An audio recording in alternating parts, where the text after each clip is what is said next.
Unit 5. Employment Trends. Track 13. So Rob, why are there so many problems and misunderstandings when people write emails to each other?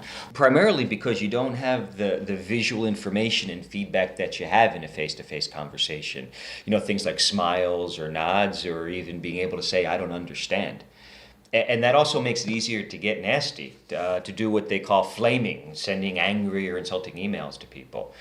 Another factor is that your context when you write it is different from their context when they read it. So, for example, you're in a rush, you write a quick email, their context is different, they don't see it that way, they see it as brusque and direct. And finally, the truth is, some people just don't express themselves so well in writing. So what can we do? Well, first, keep those things in mind when you read and write. So when you read an email, don't always believe your first impression. If something doesn't seem right or appropriate to you, think about other possible interpretations.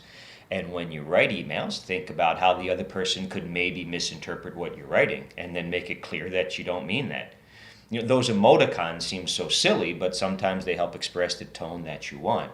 Really, as with any conflict, the best advice is to take into account the other person's perceptions and context, what they think and where they're coming from, and to ask questions if you don't know. Open, neutral questions, not the type that begin, how could you possibly?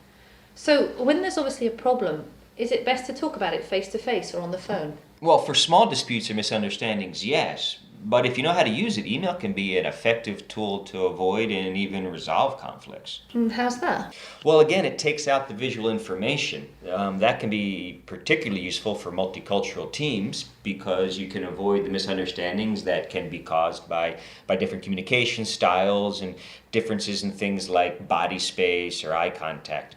Also, if a conflict already exists, well, they can't see if you're angry or frustrated, so you have more control over what you actually communicate.